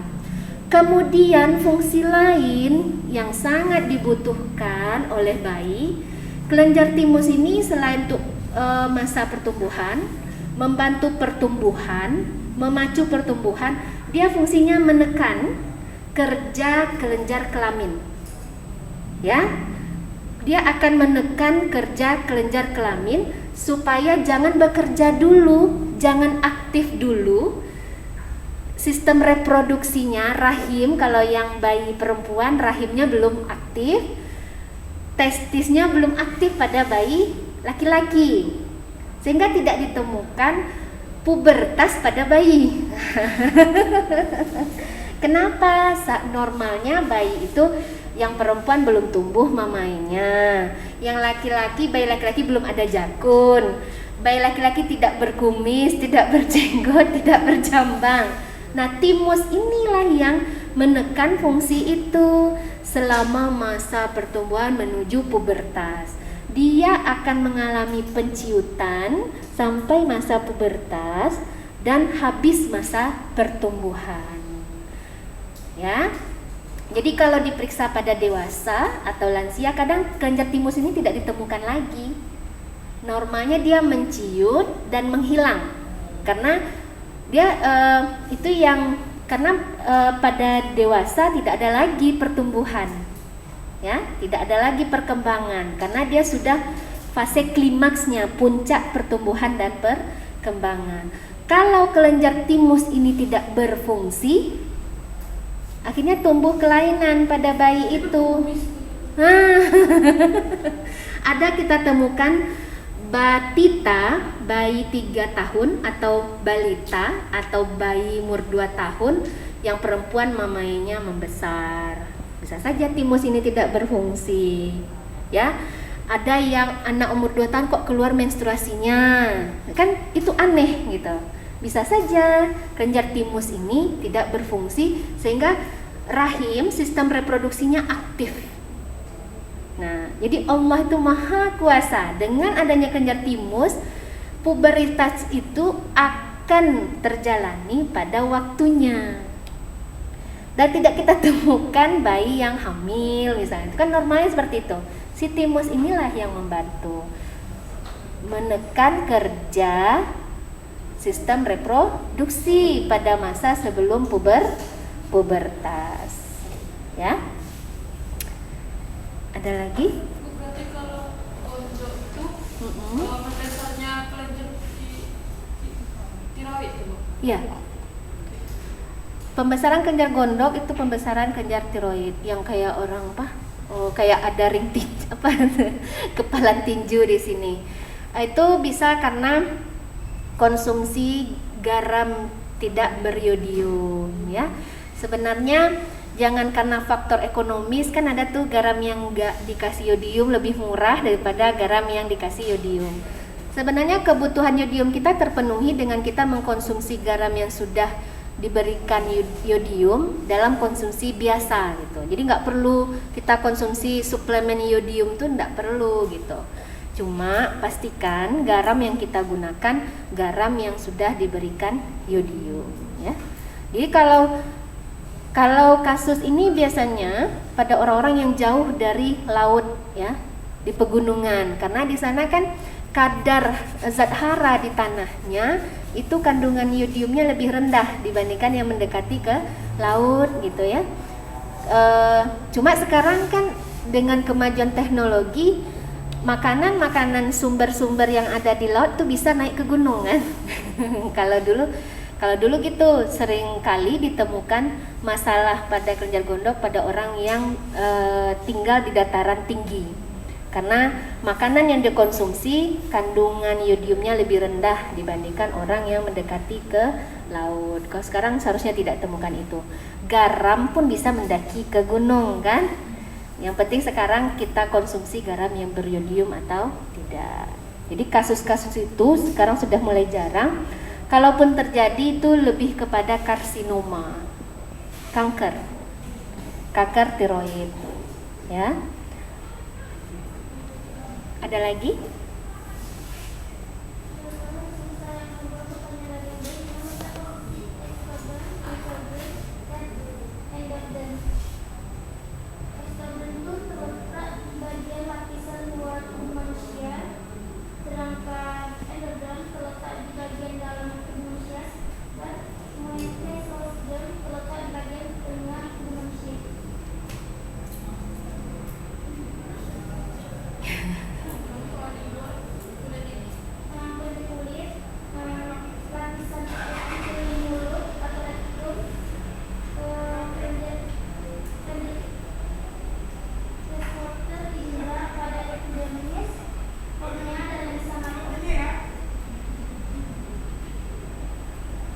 Kalau dari slide ini membicarakan organ yang mana nih nak? Exoderm, mesoderm, endoderm. Ini istilah bisa di otot, bisa di kulit, bisa di organ-organ yang lain. Sekarang yang dibicarakan pada area payudara. Ceritanya apa? Bayi. Oh, bayi. Boleh baca slide-nya?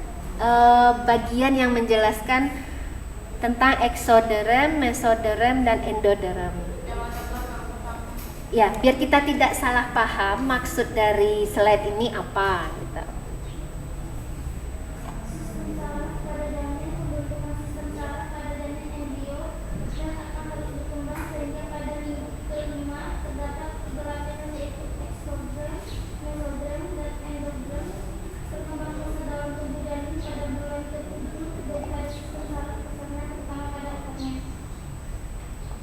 Berarti sistem saraf.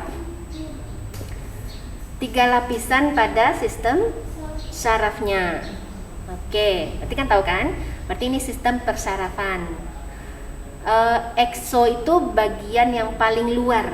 Nah, kalau tubuh kita tuh ada misalnya 3 lapis ya. Kalau ini kan di saraf beliau menjelaskannya.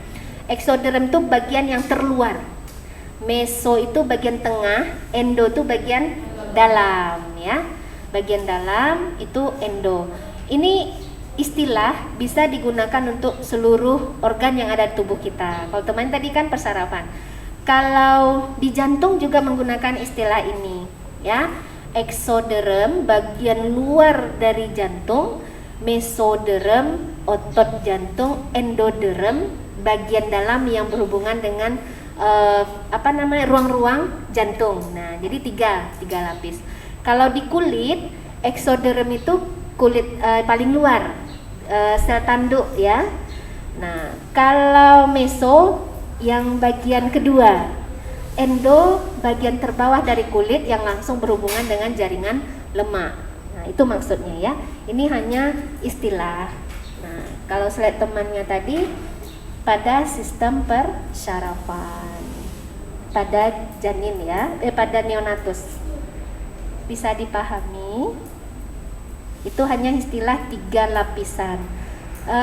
Sebenarnya selaput pembungkus otak juga tiga lapis ya, tapi tidak menggunakan istilah eksoderm, mesoderm dengan endoderm. Dia lebih kepada pia mater, arachnoid dan dura mater. Itu hanya penamaan istilah. Ekso itu terluar, meso itu medium di tengah, endo itu paling bawah, paling dalam. Ya, endoskopi. Nah, apa? Endo itu berarti kita masukkan suatu tindakan peneropongan dengan memasukkan kawat yang di ujungnya ada kamera untuk melihat organ-organ yang ada di dalam. Biasa endoskopi itu melihat kondisi saluran pencernaan ya, dimasukin ke mulut, melihat ada luka, ada tuka, ada tumor ya, di lambung, di usus. Jadi tubuh kita ini bisa diteropong, termasuk rahim ya. Rahim itu bisa diteropong. Jadi kalau endoskopi itu dari mulut, ada yang melalui vagina. Cocor bebek itu untuk membuka. Nah, kemudian dimasukin kawat, selangin di ujungnya ada kamera, dilihat bagian mana yang mengalami letak tumornya di mana, kemudian penyempitan di tuba falopinya, ada infeksi atau tidak. Nah, itu dihubungkan ke monitor. Kalau USG kan hanya ditempel, kalau ini dimasukkan ke dalam. Ya. Jadi kalau sekarang kita bisa melihat kondisi bagian dalam tubuh kita dengan kegiatan tersebut, ya. Tinggal duitnya aja yang disediakan. Nauzubillah min zalik. Selesai? Oh, belum. Enggak apa-apa, jam istirahatnya kita mundurin, langsung kita bubar gitu. Habis kan? Satu lagi, Bu. Iya, maksud Ibu kan judulnya udah habis. Iya. Setuju? Nanggung pula mau diputus kan?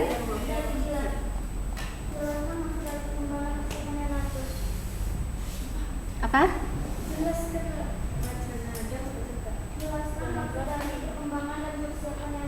Oh, judul dari slide pertama. Luar biasa Anda ya. Enggak paham.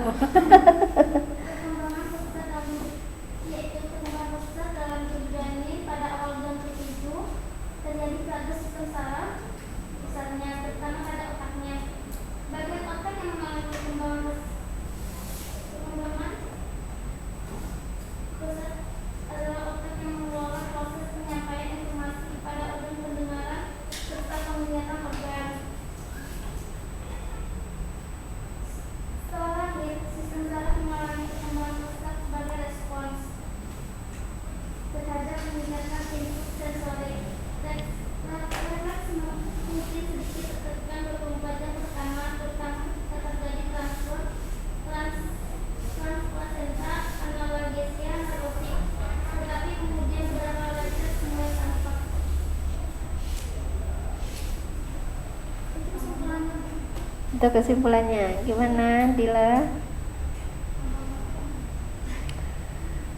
Itu judul dari slide temannya. Perkembangan dan persiapan neonatus.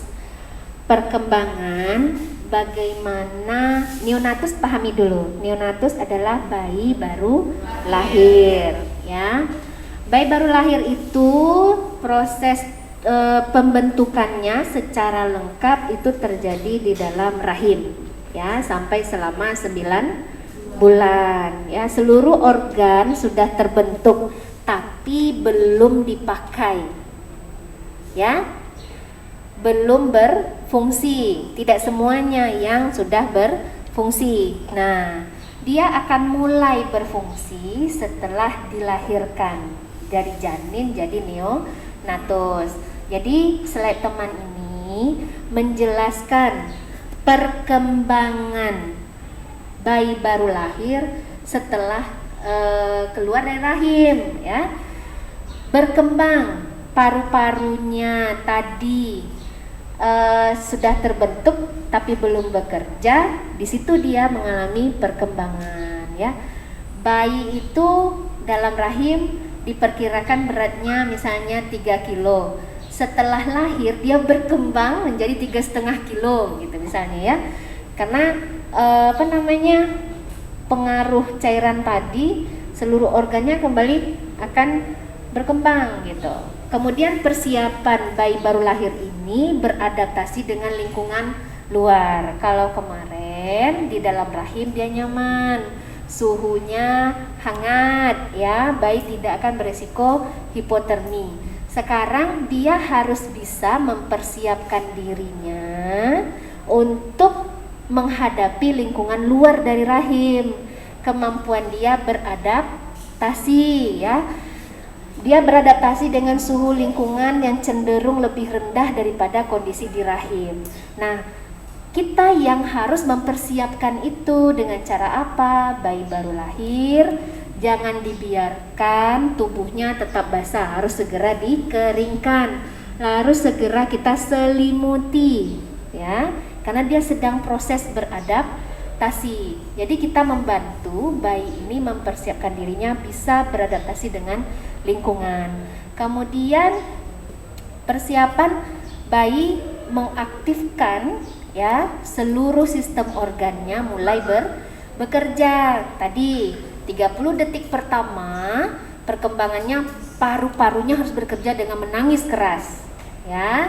Kemudian tiroidnya harus beradaptasi, kelenjar gondoknya mulai dihasilkan hormon tiroidnya karena dia akan bernafas, ambil oksigen masuk ke dalam paru-parunya, masuk ke sel. Oksigen yang sudah masuk ini supaya bisa dipakai dalam proses metabolisme. Jadi kelenjar tiroid mulai aktif bekerja. Sistem persarafannya dipersiapkan, dikembangkan untuk bisa aktif. Dia bayi itu mulai mendengarkan suara, melihat cahaya, mengenal ibunya. Jadi panca inderanya mulai beradaptasi dengan rangsangan yang ada di lingkungan. Jadi persiapan itu, perkembangan itu dimulai dilakukan pada saat bayi baru lahir, dan butuh kita memberikan rangsangannya. Rangsangan yang pertama baru lahir tuh mukanya kita lap. Nah, itu kan memberikan rangsangan pada syaraf di wajahnya. Dia keluar, kita lap badannya, kita tempelkan ke ibunya. Nah, di situ kan aktif syarafnya, dia merasakan suhu tubuh ibu, skin to skin, merasakan sentuhan ibu, mencium aroma ibunya, mencari puting susu ibunya dengan kegiatan inisiasi menyusui dini. Nah, di situ kan berkembang dari yang kemarin nerimo apapun dari ibunya. Oksigen dari ibu, tidak payah dia bernafas. Makan dari ibunya, tidak payah dia mengunyah. Sekarang dia harus mengaktifkan sistem pencernaannya kan. Usus-ususnya bergerak, mengeluarkan sisa-sisa cairan ketuban yang tertelan dalam bentuk pup dia pertama, atau istilahnya mekonium. Ya, itu maksudnya. Dia mulai pup pada saat waktunya lahir. Ya, belum. Bahaya kalau pup dia nanti tertelan, itu sumber infeksi. Pup itu kan ada E. coli segala macam. Pup pertama itu pada fase dia mau lahir. Itu akan terangsang pada saat ada kontraksi rahim yang nyeri mau melahirkan itu. Jadi bayi itu tidak boleh terlalu lama di jalan lahir, stres dia. Nanti dia pup, ketubannya jadi warna hijau. Nah, itu racun bagi bayi. Jangan sampai bayi menelan. Jadi proses persalinan itu kalau menurut teorinya hanya boleh maksimal berlangsung 10 jam untuk pembukaan sampai 10. Lebih dari itu lama dia. 10 jam mulai dari rangsangan. Sebenarnya lebih cepat lebih baik kan. Dia pembukaan 1, pembukaan 2 sampai pembukaan 10. Kalau menurut teorinya kan maksimal sampai 10 jam. Saya alami itu untuk anak pertama. Paling mulai 10 jam. Jam 6 subuh masuk, lahirnya jam 16 azan asar. Itu anak pertama karena di situ kan jalan lahir belum pernah ada yang melewati kan. Ini proses perengkahan gitu kan. Terus bayi belajar gitu. Nah, sebenarnya kalau coping kita bagus, kita tidak perlu terlalu lama gitu kan.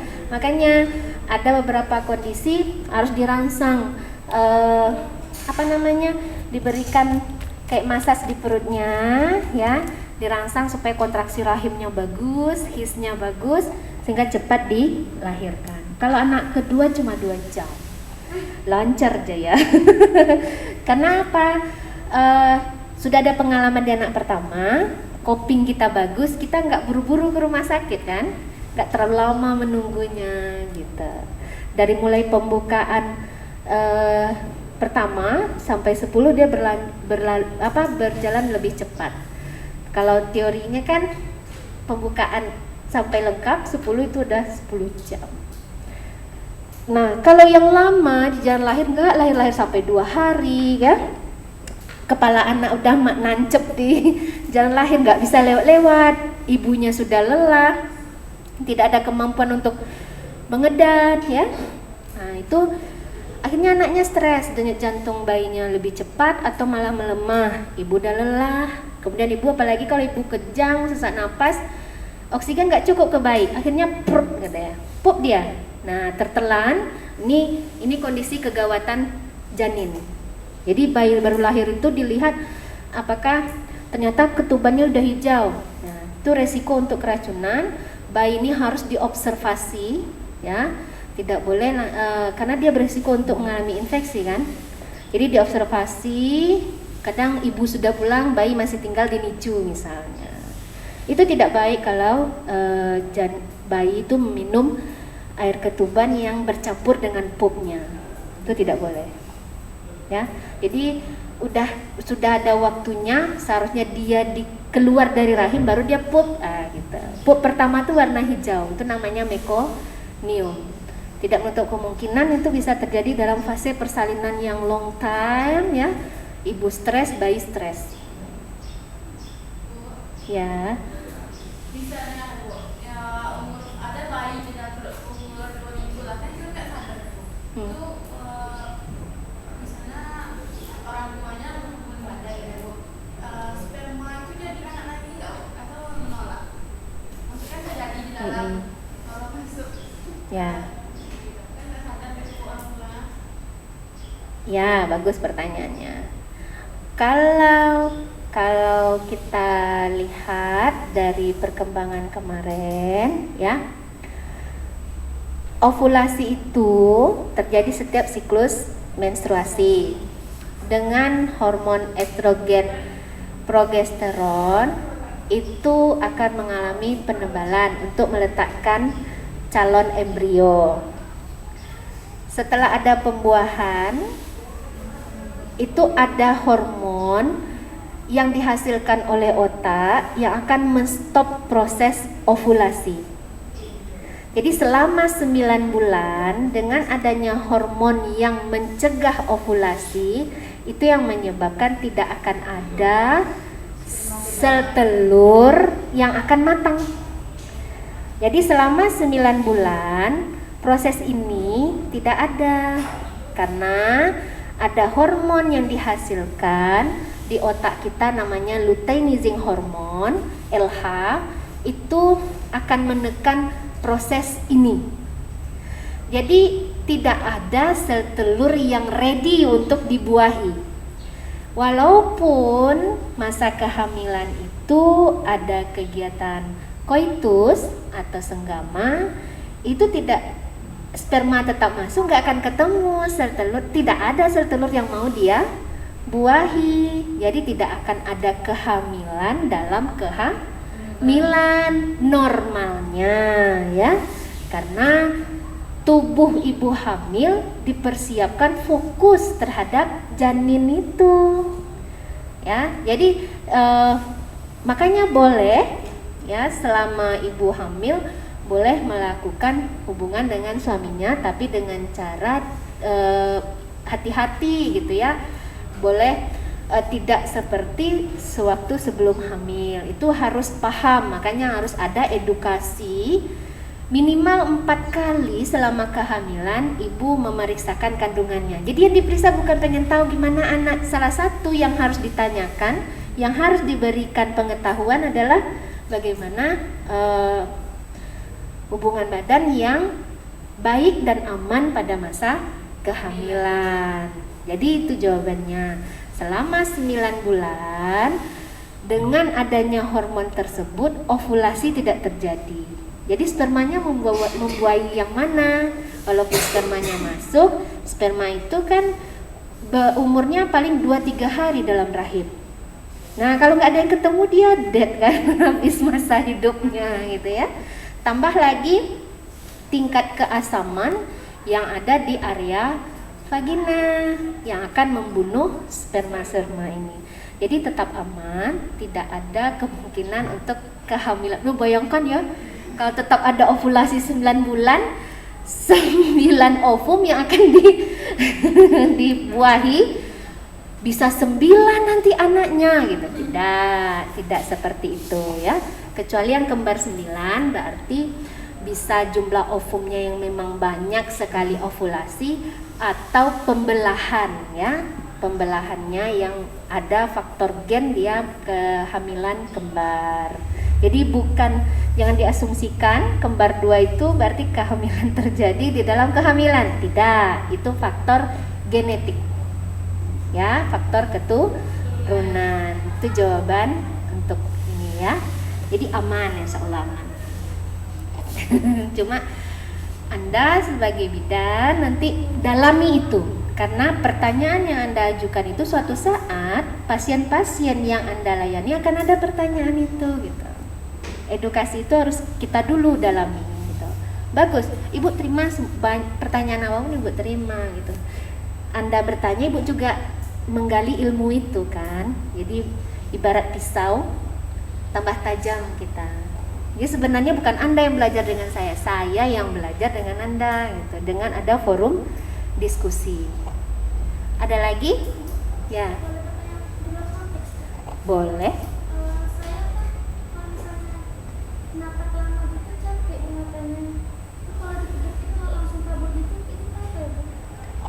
Oke, mata ya, perih ya. Lelah matanya tuh.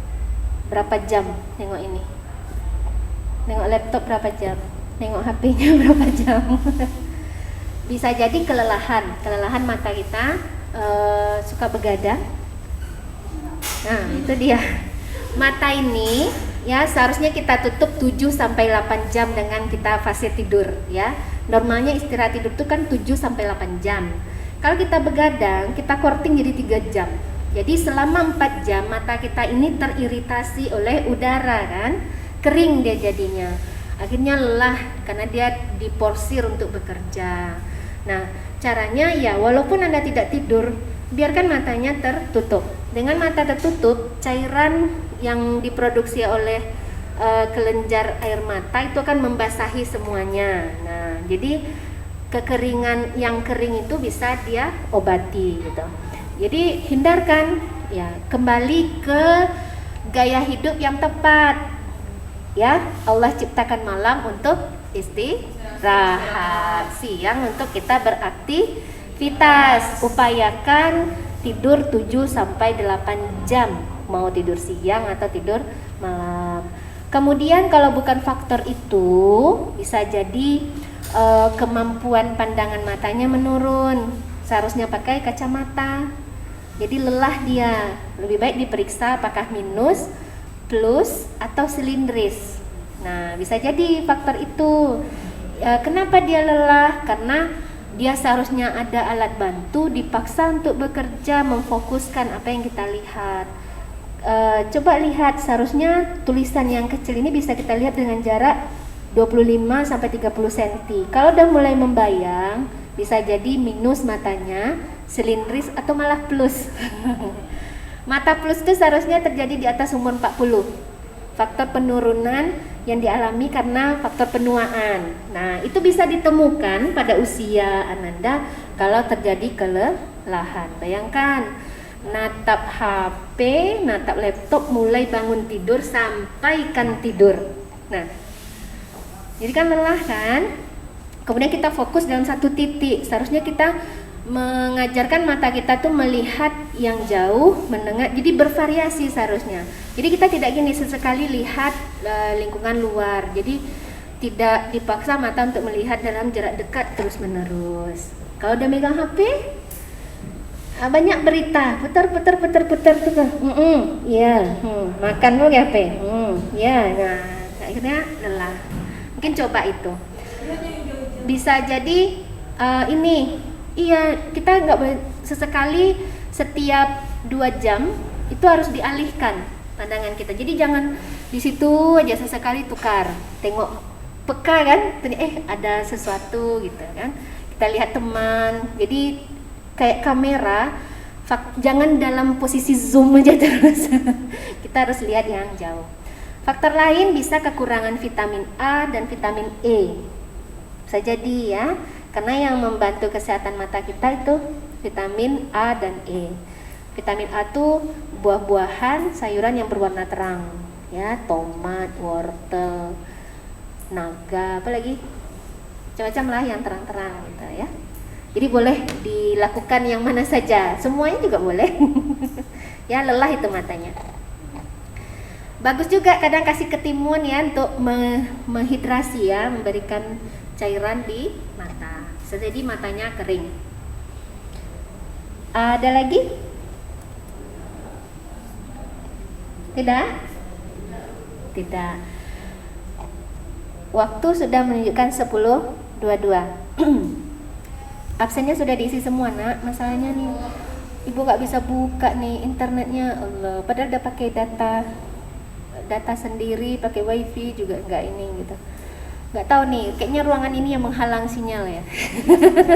Agak susah ya, sinyal sini hilang-hilang gitu. Hari ini sudah masuk ke tatap muka 12. UTS sudah kita laksanakan. Penugasan sudah dilanjutkan saja dari Dr. Yulis ya. Berarti tinggal tatap muka 13, 14, 15. Nah, itu kebetulan di Januari nanti kita jumpa ya. Iya, tahun depannya Bu ya. Setahun lagi kita jumpa kembali. Kalau bisa Kamis satu lagi itu, daripada kita mencari waktu yang lain, kan tuh 12, 13, 14 ya. 13, 14, 15. Kita masuk dari jam 8 sampai 12.40 gitu. Maksud Ibu di sikulinya kita absen 3 kali. Gimana? Ya. Kemudian UASnya kita tidak perlu di sini karena itu jurnal. Ya, tinggal menginput jurnal. Seneng banget. Ya pulang lah, Nak. Pulang kapan? Pulang hari ini. Hati-hati di jalan.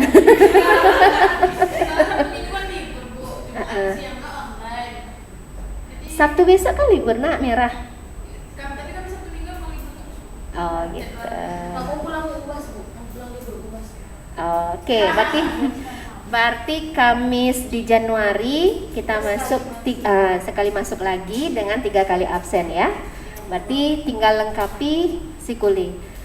Berarti judul presentasi tidak ada, dan Kamis ke depan persiapkanlah semua pertanyaan yang ingin Anda tanyakan ya. Jadi kita sistem diskusi seperti ini. Boleh di luar materi, boleh di dalam materi. Poin mana yang belum Ananda pahami dalam Anfis atau kondisi yang lain ya. Oke, kita ucapkan alhamdulillahirrahmanirrahim. Selamat istirahat, selamat liburan. Terima kasih. Liburan itu kan tergantung kita mau liburan di dapur, di halaman rumah. Ya. Mudah-mudahan nanti nambah baterai baru di Kamis di tahun depan ya. Assalamualaikum warahmatullahi wabarakatuh. Waalaikumsalam warahmatullahi wabarakatuh. Ya, Ibu minta tolong isi absennya yang 1 lembar lagi. Jadi yang tatap muka terakhir sekali aja lagi. Karena dokumen dengan Dr. Yulis Ibu kan nggak punya. Jadi Ibu harus capai 16 kan. Nah, makanya kita kumpulkan dalam satu tempat. Kemarin waktu ngumpulkan tugas dengan Bu Sarah, apa yang dibilang Bu Sarah? Yang itu Bu. TS.